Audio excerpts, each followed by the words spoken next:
Milestone কলেজে প্রায় 9 ঘন্টা অবরুদ্ধ থাকার পর সন্ধ্যা 7:30টায় প্রশাসনের সঙ্গে শিক্ষার্থীদের আলোচনার মাধ্যমে মুক্ত হয়েছেন আইন উপদেষ্টা ও শিক্ষা উপদেষ্টা।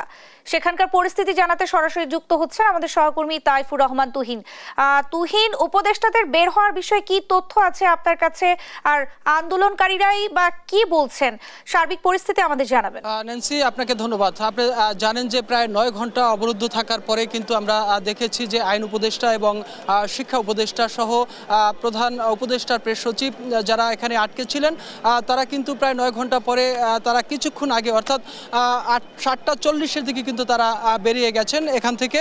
আমরা যেটি তার পরবর্তী সময়ে পুলিশের ঊর্ধ্বতন কর্মকর্তা অর্থাৎ ডিসি আমাদেরকে যেটি জানিয়েছেন, তারা কিন্তু বলছেন যে ছাত্রদের সাথে অর্থাৎ ছাত্র নেতৃবৃন্দের সাথে আইনশৃঙ্খলা বাহিনীর একটি বৈঠক হয়েছেন। বৈঠক করার পরে আসলে তারা পরিস্থিতি স্বাভাবিক করার চেষ্টা করেছেন এবং তারপরে কিন্তু আসলে উপদেষ্টারা এখান থেকে বের হয়ে গিয়েছেন। তিনি কিন্তু অভিযোগও করেছেন যে বলছেন যে এখানে নিষিদ্ধ ঘোষিত যে ছাত্রলীগের কিছু লোক এখানে এসে তারা পরিস্থিতিকে ঘোলাটে করার পায়তারা করছিলেন, এমন অভিযোগ কিন্তু পুলিশের পক্ষ থেকে করা হয়েছে।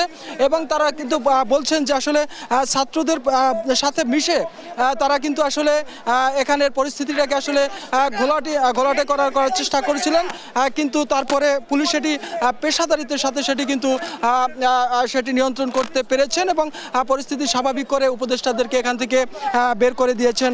এবং সেই সাথে কিন্তু এটাও বলেছেন যে আসলে শিক্ষার্থীরা আগামীকালকে সকালে আইনশৃঙ্খলা তাদের যে দাবি রয়েছেন সেই দাবির পক্ষে স্বরাষ্ট্র উপদেষ্টার সাথে তারা কিন্তু সাক্ষাৎ করবেন।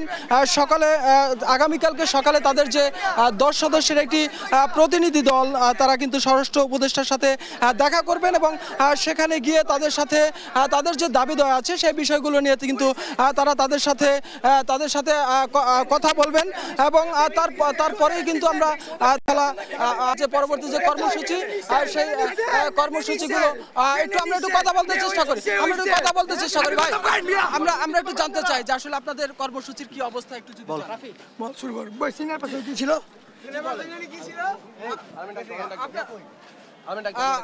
যেটি শুনছিলাম যে আসলে ছাত্র প্রতিনিধিরা কালকে যাবেন এবং স্বরাষ্ট্র উপদেষ্টার সাথে তারা বৈঠক করবেন, তার পরবর্তীতে আসলে তাদের দাবি দেওয়ার বিষয়ে পরবর্তী যে কর্মসূচি সেই বিষয়গুলো তারা সিদ্ধান্ত নেবেন। তো আসলে এই ছিল আমার কাছে সর্বশেষ তথ্য।